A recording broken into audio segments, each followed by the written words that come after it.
con todos ustedes, con el grupo de emergencias, que pues ya es bastante grande, y pues compartiendo este espacio, ¿sí? Este espacio de conocimiento y aprendizaje conjunto. ¿Listo?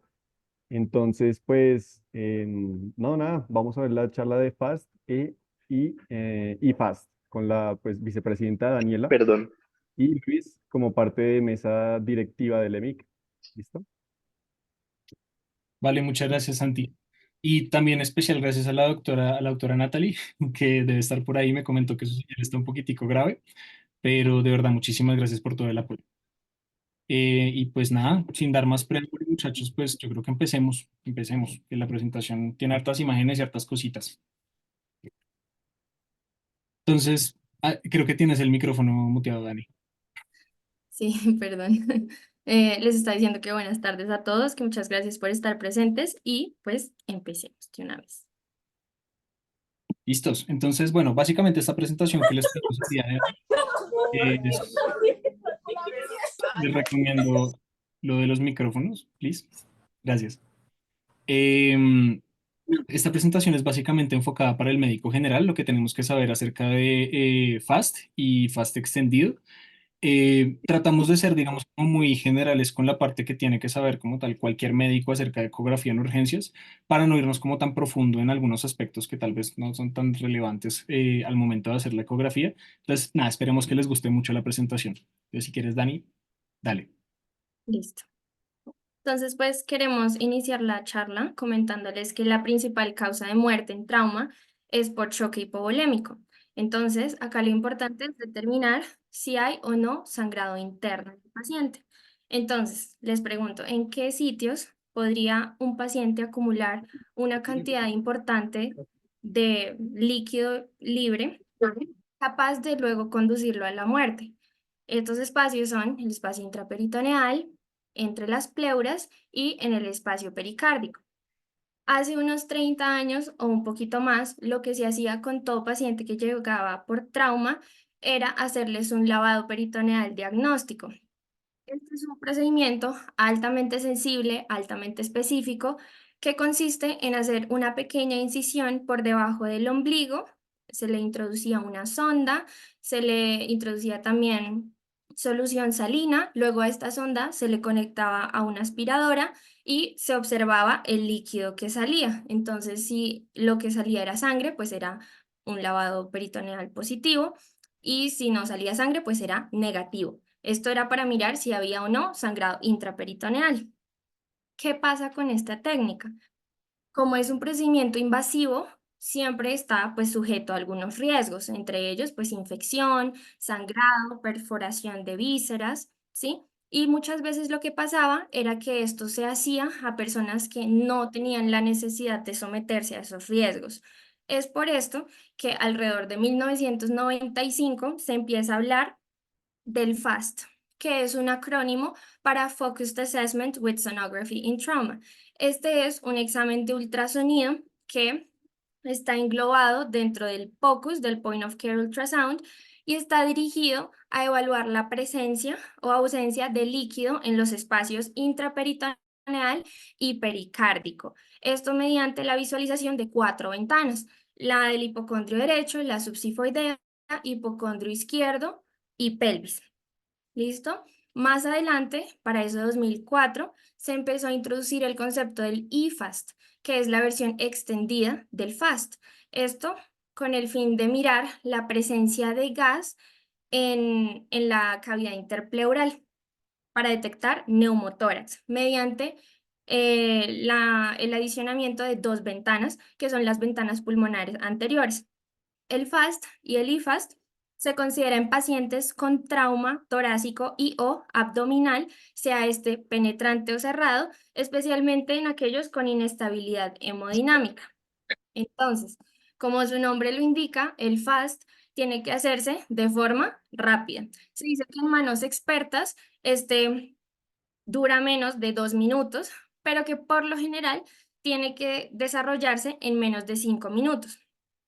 El gold standard para la detección de sangrado interno es la TAC, que es una técnica altamente sensible, altamente específica, que detecta cantidades, volúmenes de líquido libre a partir de los 100 mililitros. Y también nos permite ubicar el origen del sangrado, ¿sí? Pero ¿qué pasa con la TAC? Muchas veces no está disponible en el lugar, ¿sí? También puede ser un poco más costosa de realizar. En pacientes con trauma puede conllevar un poco más de tiempo, que en estos pacientes en estado crítico, pues es bastante importante. Y importante, necesita un traslado del paciente a la máquina de TAC, que muchas veces esto no es posible. Por eso surge como alternativa el FAST. El FAST, como ven ahí, tiene una sensibilidad que varía bastante, de 48 al 100%, con una especificidad relativamente alta. Esta variabilidad en la sensibilidad se debe más que todo a que es una técnica operador dependiente, es decir, una persona con mucha experticia, pues va a poder identificar con mayor facilidad menos volúmenes de líquido libre, ¿sí? Y por lo general está diseñada para detectar volúmenes a partir de los 200-250 mililitros. Y en cuanto al IFAST, este pues tiene una sensibilidad y una especificidad, como vemos ahí, muy alta, del 95 la sensibilidad y especificidad mayor al 90. Entonces, hablando de las ventajas y las desventajas que tienen el FAST y el IFAST, pues como les comentaba, es de rápida realización, menos de 5 minutos, determina de forma temprana la necesidad o no de cirugía, no es invasivo, como veíamos que lo era el lavado peritoneal diagnóstico, permite el seguimiento a los pacientes mediante exámenes seriados, está disponible a la cabecera del paciente y es seguro de realizar en embarazadas y niños, por lo mismo que no emite irradiación y no necesita pues un traslado. En cuanto a las desventajas, pues como les decía antes, es operador dependiente y no determina, a diferencia del Bueno, ataque, usted ya de su pre y de su post, usted no hizo nada, usted pensó que va a morir. ¿De qué? De su pre, de su post, de poco, duró como una semana. Bueno, Es un eh, protocolo también, obligatorio de trauma, que es cuando tú tengas sospecha sobre también sobre puede hemorragia generarse una o lesión distorsión de interna. las imágenes, esto por obesidad o por gases intestinales o por enfisema, y de forma importante, no evalúa el retroperitoneo, es decir, que si hay un sangrado a este nivel, pues no va a poder detectarse.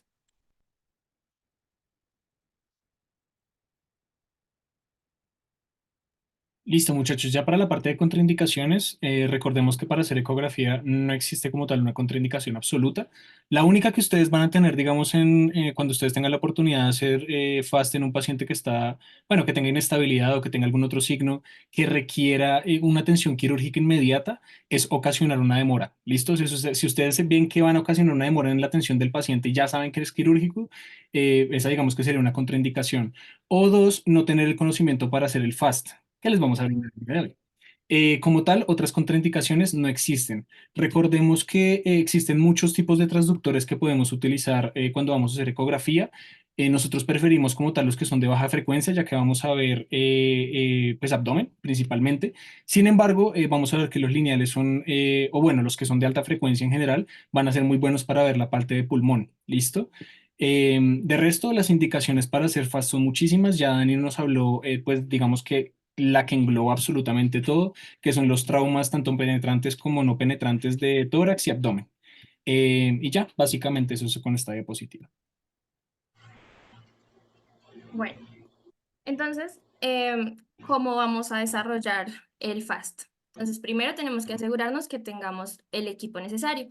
Necesitamos el equipo de ultrasonido, necesitamos el gelcito y necesitamos también, pues, el transductor. Se dice que con el transductor convexo, que es de baja frecuencia, se pueden ver en teoría todas las ventanas del FAST y del IFAST. Sin embargo, como decía Luis, sí tenemos la disponibilidad de usar otros transductores de alta frecuencia, especialmente para las ventanas pulmonares anteriores, pues con estas vamos a tener mejor resolución, ¿sí? Sacrificando un poco la profundidad, pero en estas ventanas no necesitamos profundidad, sino de pronto mejor resolución.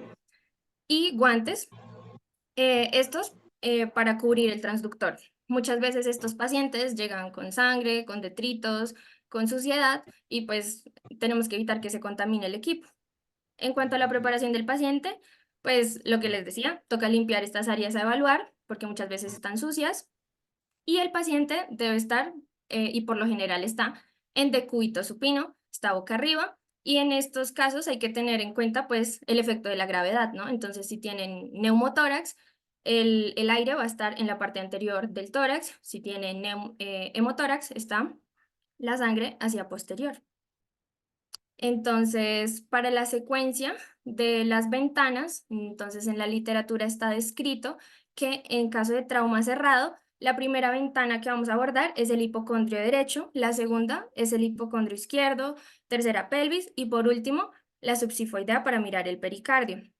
En caso de trauma penetrante, se describe que primero hay que mirar el pericardio, luego el hipocondrio derecho, luego el hipocondrio izquierdo y por último pelvis. En caso de que se hiciera el IFAST, las ventanas pulmonares anteriores van a ser siempre de últimas. Acá hay que hacer una pequeña salvedad y es que esto depende mucho de la clínica del paciente y del mecanismo de trauma. Por ejemplo, si una persona recibe una puñalada en el flanco derecho, pues a pesar de que sea penetrante, por la ubicación del mismo, pues yo iniciaría no con la ventana pericárdica, sino con la del hipocondrio derecho, ¿sí? ¿Listo? Ahora vamos a ver pues con mayor descripción cada una de las ventanas del FAST. Listo, entonces iniciamos con la primera ventana, que es la ventana cardíaca o la subsifoidea, la van a encontrar también en la literatura. Esta en el FAST nos va a responder esta primera pregunta que está acá. ¿Hay derrame pericárdico? ¿Hay líquido como tal ahí en el corazón que no lo está, sí, que esté presionando como tal el corazón? Estas otras tres preguntas yo se las dejo ahí porque cuando, digamos, uno hace ecografía cardíaca, que ya, digamos, es otro examen diferente, esto no viene como tal dentro del protocolo FAST precisamente, vamos a ver todas estas otras características. También se pueden evidenciar desde la ventana subsifoidea, pero digamos que no es el objetivo como tal como tal del FAST ahorita. Lo único que buscamos es si hay líquido libre, si hay derrame pericárdico, que nos esté presionando el corazón. Entonces, si quieres, Dani, pon ahí el videíto. Si ustedes se dan cuenta, bueno, de ese ladito nosotros vamos a tener en la parte de arriba el transductor, en la imagen de la izquierda, ¿sí? Si quieres en la que en la que es animadita, vamos a tener la parte de arriba lo que es el transductor. Lo primero que se va a ver siempre es el ventrículo derecho, sí, el ventrículo derecho, y por arriba vamos a ver el ventrículo izquierdo, ¿listo? Así como se ve en la imagen. Ahí les pido perdón un poquitico por la imagen, eso es un corazón que está como un poquito hipocontráctil, pero es el en el que mejor se observaba la anatomía en el momento. ¿Listo? Y ya, ¿cómo vamos a ubicar el transductor? Básicamente por debajo de la apófisis sifoides, lo vamos a inclinar un poquitico hacia hombro izquierdo y ahí digamos que ya vamos a tener como tal la ventana. Si quieres darle a la siguiente.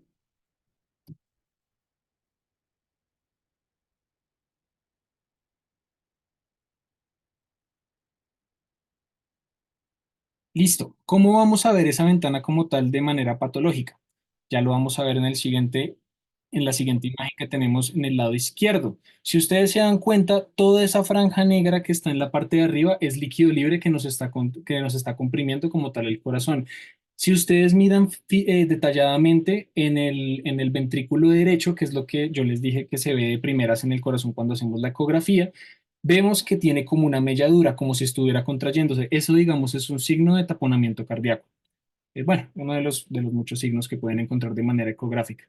Pero ahí vemos como tal el corazón que está flotando como tal en líquido. Eso sería un FAST positivo, especialmente si los pacientes, digamos, llegan a tener la triada de Beck completa, lo cual digamos que no es muy común que el paciente tenga como tal la triada de Beck completa. Sin embargo, digamos, estos otros signos indirectos nos van a hacer sospechar aún más de que el paciente esté teniendo como tal un taponamiento en el momento, como hipotensión, ruidos cardíacos velados en la ingurgitación yugular. Ya, eso es básicamente para la ventana subsifoidea o cardíaca.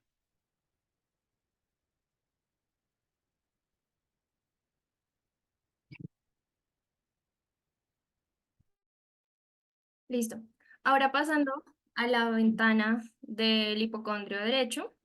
Entonces aquí, importante mencionar que es la ventana más sensible para evaluar la presencia de líquido libre en cavidad intraperitoneal. ¿Cómo la vamos a visualizar? Vamos a ubicar el transductor de forma lineal con la marquilla apuntando hacia la cabeza del paciente sobre la línea axilar media con la octava a onceava costilla, ¿sí? Entonces vamos a hacer un barrido de posterior a anterior y un barrido de cefálico a caudal para tratar de ir ubicando las estructuras. Una vez ubicadas las estructuras, recuerden que es un transductor convexo de baja frecuencia que tiene mucha profundidad. Entonces, cuando lo ubiquemos las estructuras, vamos a disminuir la profundidad para concentrarnos en las estructuras que nos interesen. Si es un poco difícil ubicarlas, entonces se le puede pedir al paciente que realice una inspiración profunda. Esto va a hacer que el diafragma empuje hacia abajo las estructuras más superiores para lograr una mejor visualización.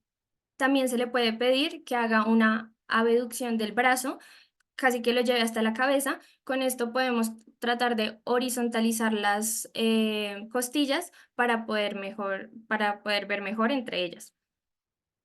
También podemos posicionarlo en Trendelenburg. Esto va a hacer que la sangre o el líquido libre se deposite en las zonas más como deprimidas de la cavidad abdominal, entre las cuales está pues, el receso hepatorrenal. Y también se puede hacer una rotación antihoraria para poder ubicar la huella del transductor entre las costillas, en el espacio intercostal. Entonces, ¿cuáles estructuras son las que vamos a ver en esta ventana? Lo importante es ver desde el diafragma hasta el polo inferior del riñón derecho. Entonces, importante ver el polo superior e inferior del riñón, ver todo el hígado, incluyendo la punta del hígado.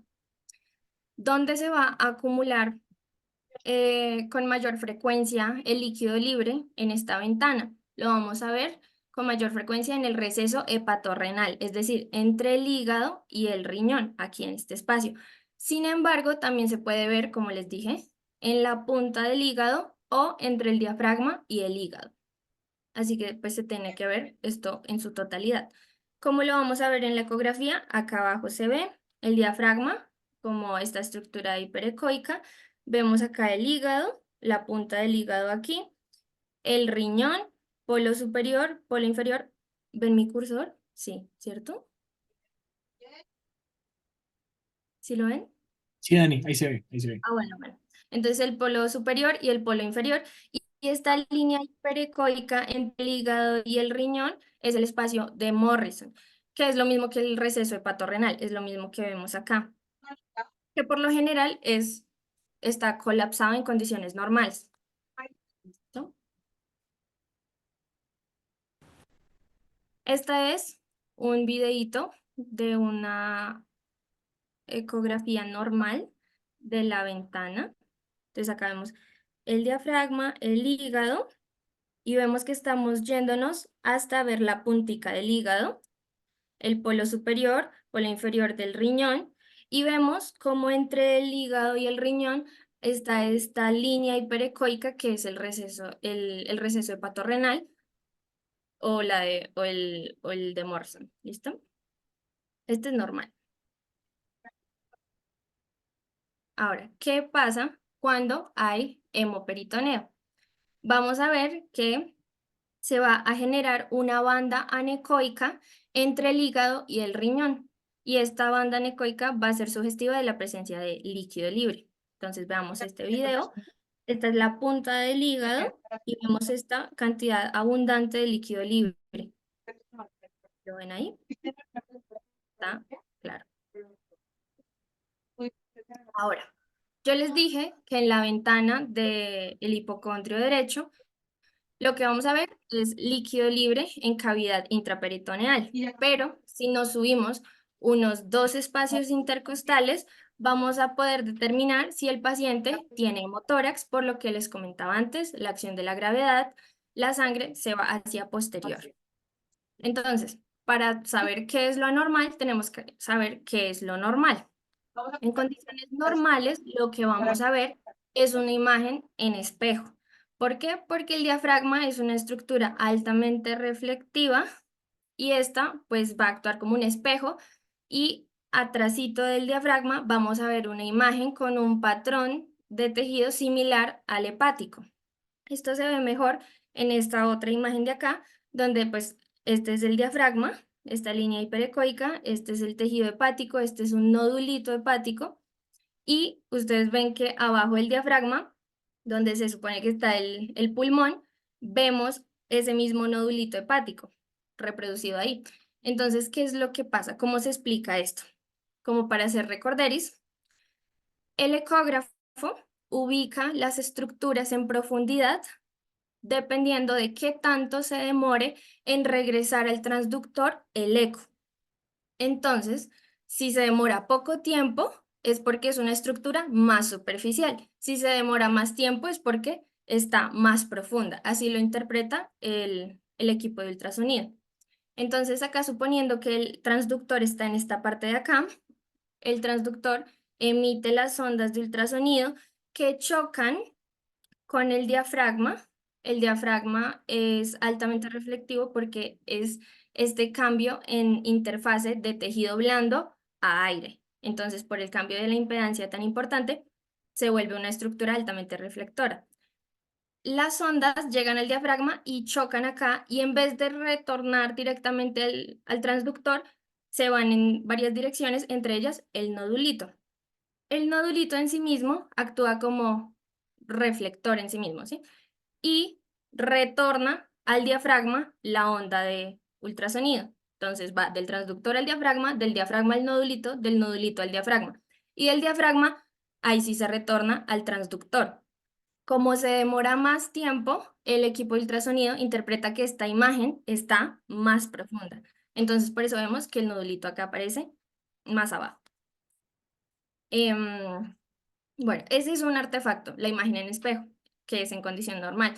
Ahora, otro es la cortina, el signo de la cortina. Entonces, el diafragma, abajo, pues está el parénquima pulmonar, y allí, pues hay aire en condición normal. El aire no conduce muy bien las ondas de ultrasonido, por ende, no nos deja ver la estructura que está más abajo, que es la columna vertebral. Entonces, vamos a ver que el diafragma se comporta como una cortina que durante la respiración sube y baja, cubriendo y destapando la columna vertebral. Esto es completamente normal. Lo que pasa cuando hay hemotórax es que acá en esta imagen lo podemos ver abajo del diafragma, vemos una banda anecoica que es sugestiva del líquido, de derrame pleural. Como hay líquido, el líquido sí permite el paso de las ondas de ultrasonido, lo cual nos permite ver las estructuras que están abajo, en este caso la columna. Este es el signo de la columna vertebral. Entonces veamos este video donde se ve un derrame pleural. Entonces este es el diafragma nuevamente, este es el parénquima hepático. Acá está la columna vertebral, y esto que está como flotando por acá es el pulmón. Este triángulo anecoico es el derrame pleural y permite pues el paso de las ondas de ultrasonido, permitiendo visualizar la estructura pues que está abajo, que es la columna vertebral.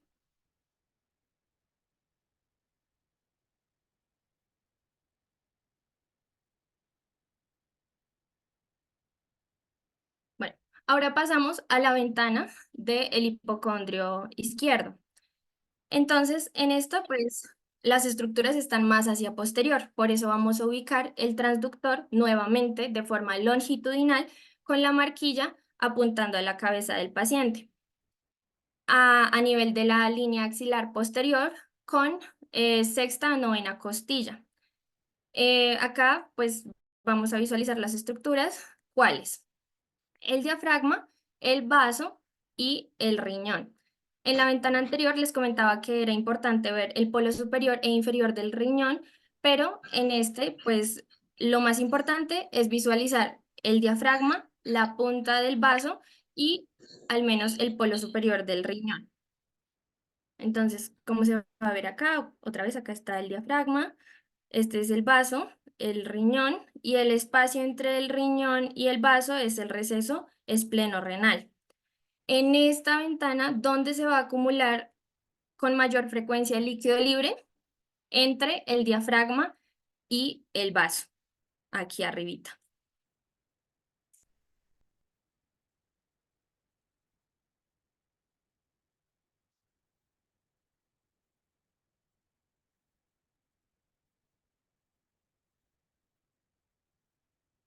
Bueno, este es un video donde vemos un barrido ecográfico de esta ventana en condiciones normales. Acá está el vaso, acá está el vaso, la puntica del vaso, el diafragma, la columna. Cuando hay hemoperitoneo, entonces pues vamos a ver una banda anecoica que separa estas estructuras. Entonces veamos este video. Acá vemos que en la periferia del vaso, acá hay líquido libre en el receso espleno-renal. Lo mismo acá, este es el receso espleno-renal y acá está el líquido libre entre el diafragma y el vaso. Mm.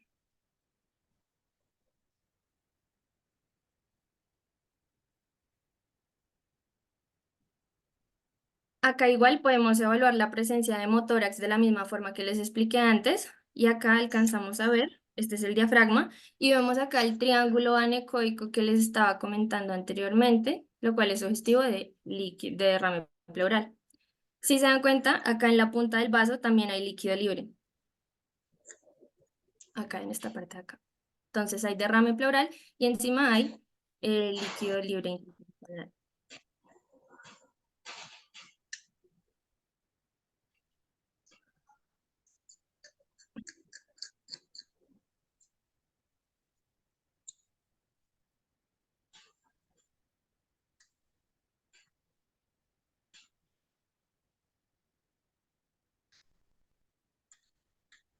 Mm,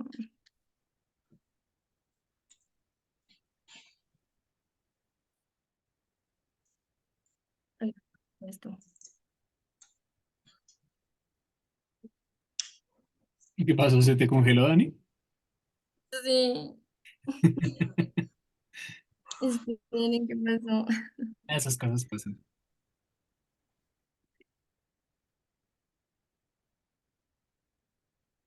A ver, voy a quitar la cámara ahora.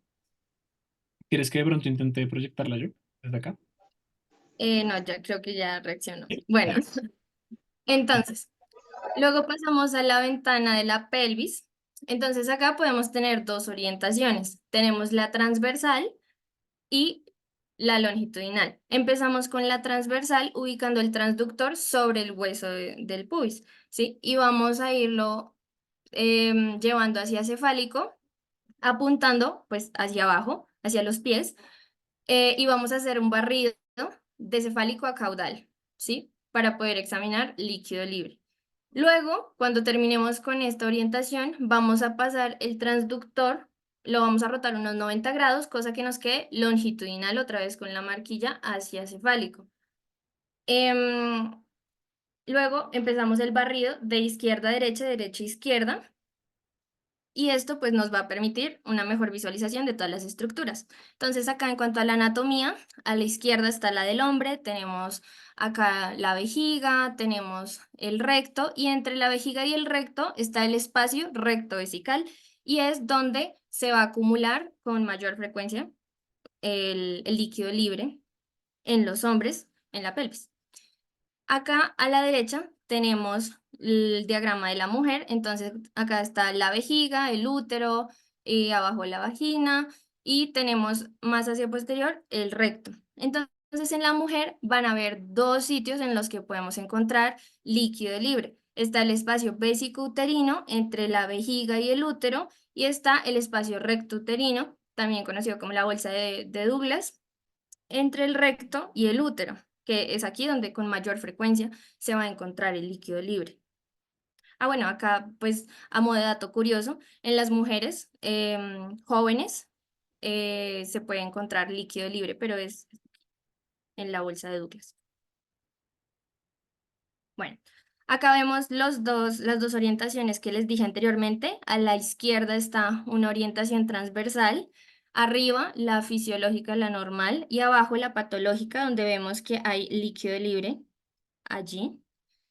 A la derecha vemos un corte longitudinal de la vejiga, arriba normal, abajo con colección de líquido libre.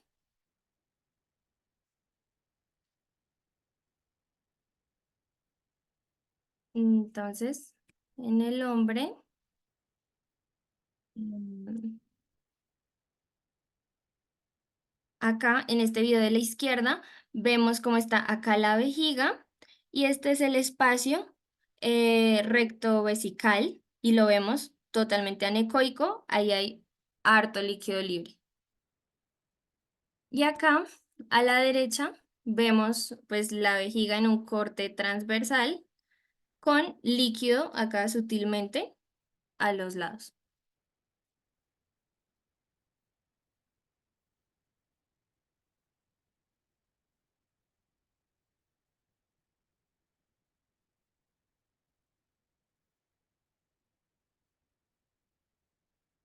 Listo, acá tenemos un video normal de la pelvis de la mujer. Entonces acá estamos viendo la vejiga, este es el útero y acá está el recto, ¿sí? Esto es normal, no hay líquido libre acá. Y en este video de la derecha se ve cómo el útero está flotando en líquido libre. Otra vez.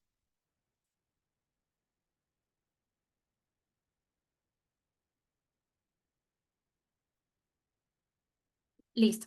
Ahora vamos a hablar de las ventanas pulmonares anteriores, que son las que agrega el IFAST. Entonces, de acá importante mencionar que estas ventanas nos permiten ver la presencia de neumotórax.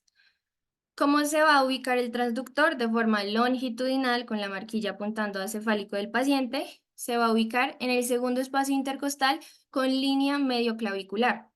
Acá vamos a ubicarnos en el modo B y en el modo M de movimiento. De las dos formas podemos examinar la pleura.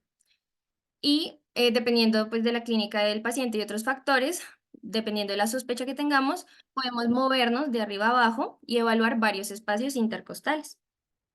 Entonces acá la anatomía que vamos a ver es pues la piel, el tejido celular subcutáneo, el músculo, las costillas, la pleura y el parénquima pulmonar más superficial. Entonces acá es importante evaluar el desplazamiento pulmonar, ver si está presente, y este se conoce con el signo de las hormigas marchando y el signo del seashore o de la playa o de la arena y el mar. Entonces, pues acá importante mencionar que a diferencia de las otras ventanas que les estaba hablando anteriormente, donde hay una visualización directa de las estructuras, aquí lo que vamos a estar viendo es el artefacto, los artefactos que dichas estructuras producen. Entonces, por esto, pues les quería comentar algunos de los artefactos más comunes que pues tenemos que entender. Para ubicarnos acá en esta imagen de la izquierda, arriba está la piel y el tejido celular subcutáneo. A estos costados está, acá hay una costilla, acá hay otra, y por lo que se genera un cambio de interfase entre tejido blando y hueso, pues nos genera una sombra acústica eh, clara, sí, limpia. Y lo mismo pasa con la línea pleural. Entonces, como hay un cambio entre interfase de tejido blando y aire, entonces acá la línea pleural va a ser una estructura altamente reflectora y nos va a generar una sombra sucia, se llama así, una sombra sucia por abajo de la línea pleural. Entonces acá en los pulmones vamos a ver líneas A y líneas B. Ambas se pueden ver en pulmones normales. Entonces empecemos describiendo qué son las líneas A. Las líneas A son estas líneas horizontales que vemos por debajo de la línea pleural. ¿Cómo se producen? Ellas se producen por el efecto de la reverberación. Si recordamos, la reverberación es el artefacto que se produce cuando el eco rebota entre dos estructuras altamente reflectoras. Entonces acá, en este contexto, ¿cuáles son esas dos estructuras altamente reflectoras? La pleura y el mismo transductor. Entonces, como se ve en la imagen, el transductor va a emitir una onda de ultrasonido que va a chocar con la pleura. Parte de esta onda que se refleja se queda en el transductor, pero parte de ella sigue rebotando con la pleura. Y entonces, acá lo que va a hacer el transductor es censar esto en diferentes tiempos. Y como les dije, si dependiendo de cuánto dure, el ultrasonido lo va a ubicar como superficial o más profundo. Esto es básicamente lo que sucede con las líneas A. Las líneas A básicamente lo que nos dice es que hay aire en los pulmones, el pulmón está bien aireado, es lo que nos dicen las líneas A. Las líneas B, por su parte, son estas líneas hiperecoicas que surgen de forma transversal a la pleura y básicamente lo que nos indican las líneas B es un cambio en la densidad. Las líneas B en condiciones normales no deben haber más de 2 en cada espacio intercostal. Lo normal es 2 a lo mucho. En condiciones patológicas donde hay 3 o más, lo que nos está indicando es que cambió la densidad del parénquima pulmonar, es decir, ya no hay aire acá, sino que fue reemplazado por agua, por exudado, por transudado, por sangre, por algo que es más denso. Entonces, pues eso es básicamente lo que nos permiten inferir las líneas B. Ya terminando con este paréntesis, mostrarles en el modo B cómo se ve el pulmón de forma normal. Entonces acá vemos la línea pleural con el signo de las hormigas marchando. Si se dan cuenta y tienen imaginación, se supone que este es el signo de las hormigas marchando y nos da cuenta del desplazamiento, del deslizamiento pleural. Si esto le damos clic sobre la línea pleural y le damos al modo M de movimiento, nos va a salir eh, un patrón así, De eso. así. Entonces este es el signo del seashore. Entonces acá más arribita, estas líneas horizontales representan la pared torácica, es decir, la piel, los músculos, sí, todo lo que no se está moviendo durante la respiración. Esta línea hiperecoica es la pleura y de ella para abajo cambia el patrón a uno un poco más granular y esto me está indicando que hay movimiento, es decir, la pleura y el parénquima pulmonar superficial se está pues deslizando, moviendo, que es lo normal que ocurre en una respiración. Ahora, ¿qué es lo anormal? Lo anormal es en el modo B ver esto, que la línea pleural no se esté moviendo. Ella se ve totalmente quietica acá y si le damos clic y le damos en el modo de movimiento, veríamos un signo así como del código de barras. ¿Se acuerdan que les dije que las líneas horizontales era la pared torácica que no se mueve? Pues ahora nada se está moviendo, ni la pleura, ni el parénquima pulmonar superficial. Entonces eso es lo que nos indica y es indicativo de neumotórax.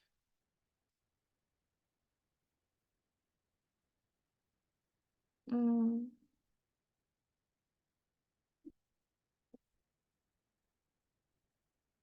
Acá les voy a mostrar algo interesante y es el punto de pulmón. Acá la flechita está mostrando una pleura completamente normal con deslizamiento. Ahora la otra nos está mostrando la pleura totalmente quieta y este punto es el punto de pulmón y es el punto a partir del cual empieza el neumotórax. Entonces, en este caso, de la flechita del punto de pulmón a la izquierda es una pleura totalmente normal, o sea, no hay neumotórax de aquí para allá. Pero de aquí para la derecha hay neumotórax porque no se está moviendo la pleura, no hay deslizamiento. Acá sí.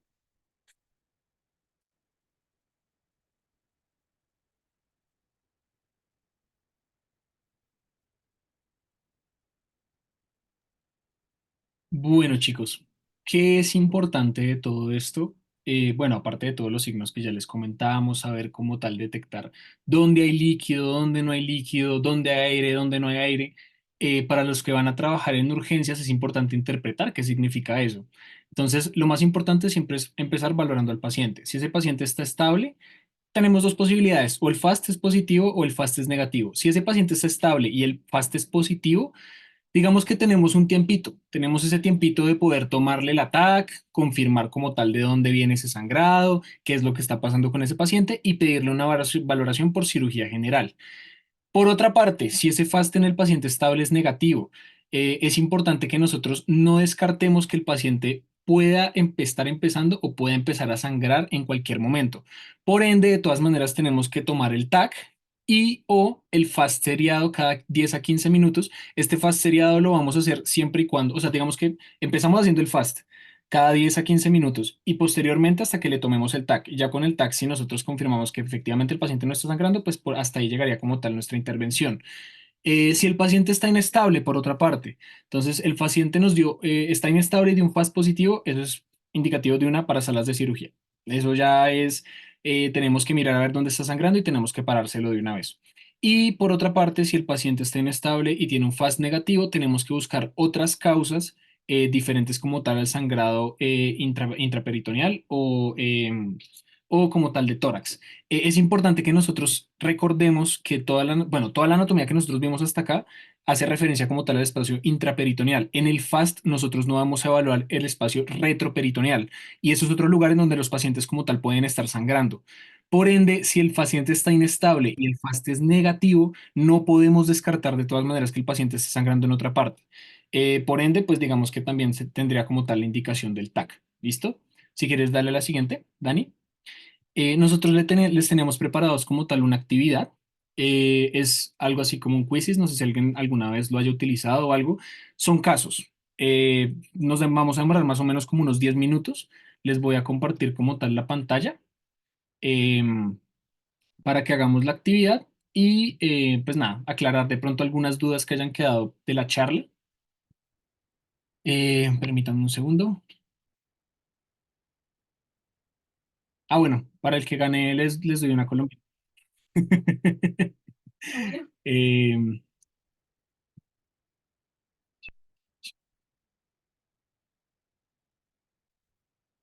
Listo. Después nada.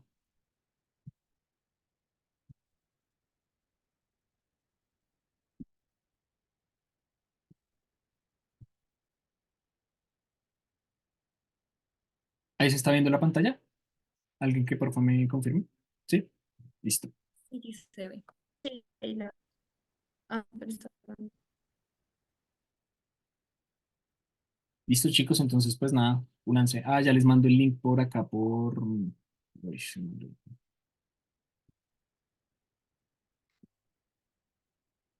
les voy a mandar el link por acá. Y pues nada, copian el código.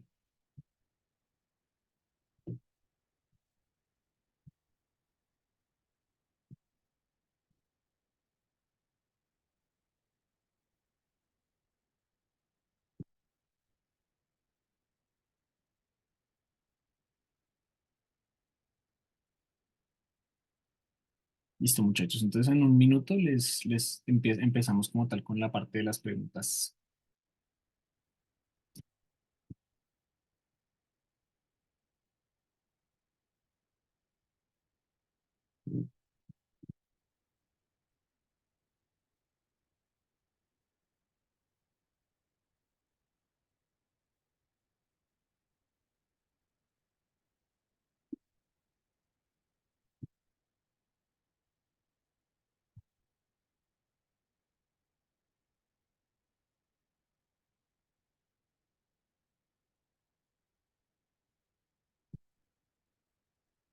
Bueno, yo creo que nada, pues vamos empezando. ¿Hay alguien que hable ahora calle para siempre para ya empezar?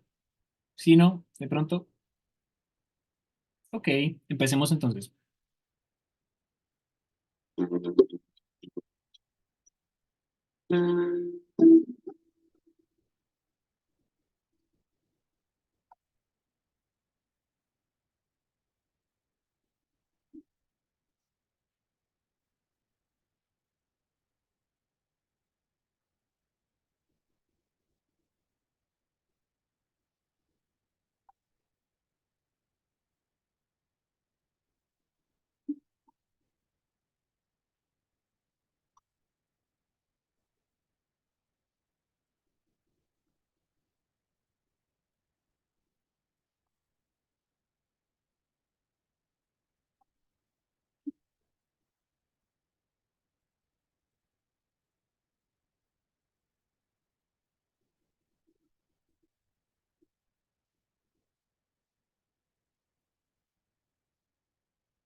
Bueno, chicos, entonces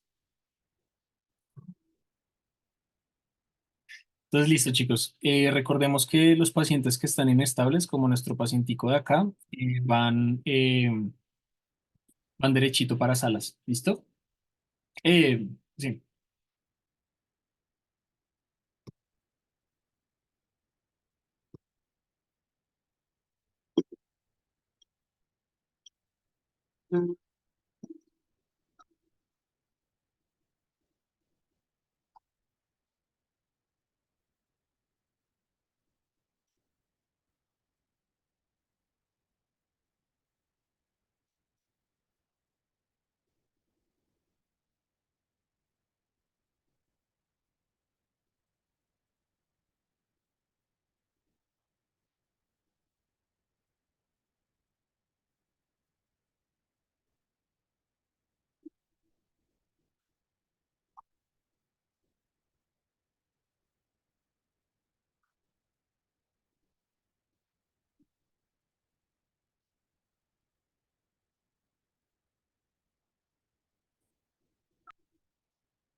Listo, muchachos. Excelente. En estos, acuérdense que están en un primer nivel, entonces toca iniciarle como tal el proceso de remisión a ese paciente.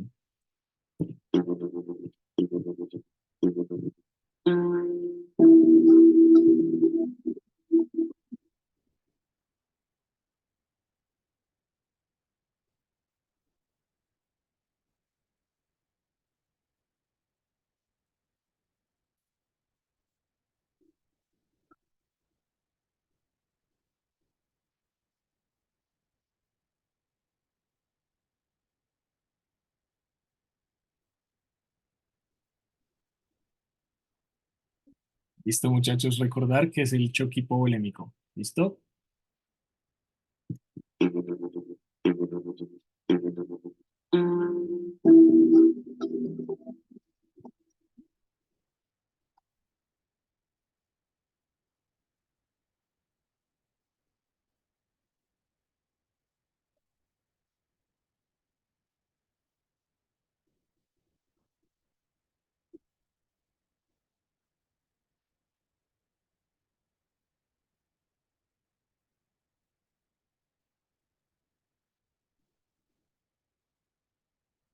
Pues nada, muchachos, acá recordar que una de las principales ventajas de realizar FAST es su rápida realización.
Listo, muchachos, perfecto. Entonces, este paciente toca tomarle un TAC urgente por el sangrado que se evidencia ahí en el FAST, interconsultarlo con el servicio de cirugía general precisamente porque está estable y tiene un FAST positivo.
Listo.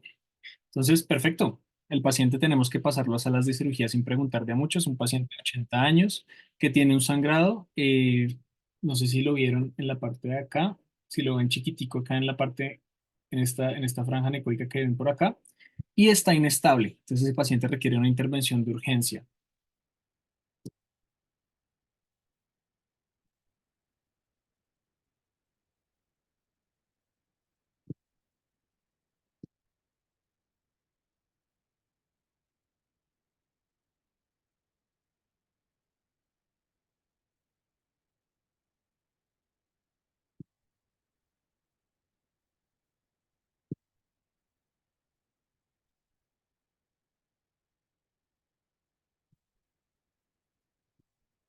Listo. Entonces, recuerden chicos que para hacer fast preferimos los transductores que son de baja frecuencia, a menos de que hagamos fast extendido, en donde en los pulmones pues vamos a preferir los que son de alta frecuencia.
Uy, veo que en esta hubo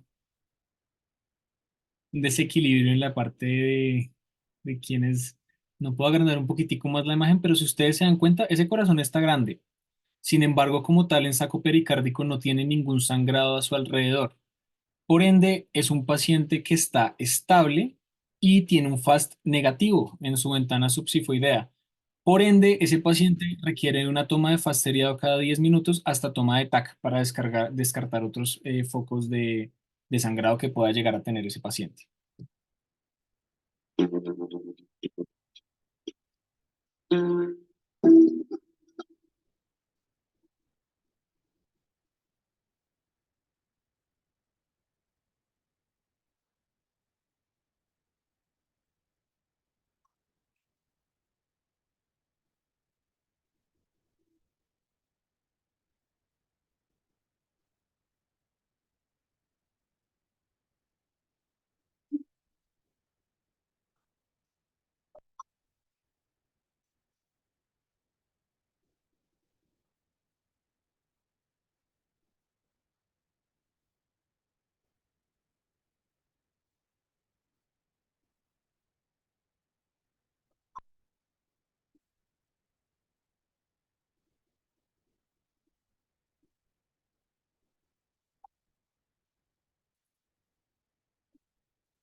Listo.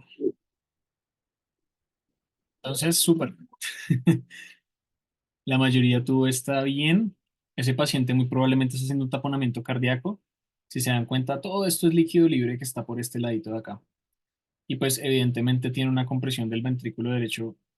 Bueno, mejor dicho, no entremos en detalles.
Entonces, listo, sí, este paciente efectivamente necesita un tubo de tórax. Está haciendo un neumotórax, este paciente.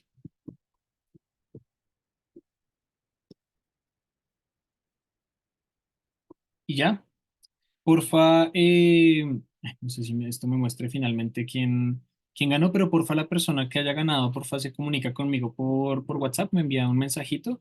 El EMIG, ganó el EMIG. Nada, porfa se comunica conmigo, me escribe un mensajito, le escribe a Santi en su defecto si es del grupo del MIRIG. ¿Listo? De verdad, muchísimas gracias chicos por participar. Espero les haya gustado como tal la presentación y la actividad.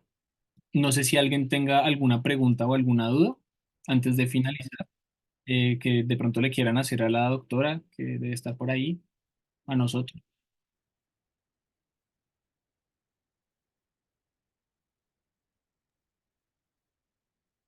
No sé, Doc, si quieras agregar algo más eh, a la parte de la charla. Bueno, igual la doctora me dijo que estaba teniendo problemas de conexión. Hola, perdón, ya, ¿qué me decías? La doctora, no, que si quería de pronto agregar algo más a la parte, a la charla.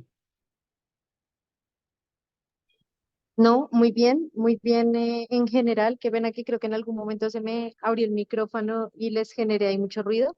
Muchas gracias a todos los que se conectaron. Ellos dos se esforzaron muchísimo en hacer la charla e hicieron una muy buena charla, entonces esperamos que les sirva y lo empiecen a practicar pues en los hospitales en los que estén rotando. Y no, felicitaciones. Muchas gracias a todos. Doctora, a usted de verdad, muchísimas gracias. Muchas gracias, doctora, y a todos los que Chao. asistieron. Vale, Que descansen, chicos. chao. Chao. Muchas gracias. Gracias. Vale. Muchas gracias.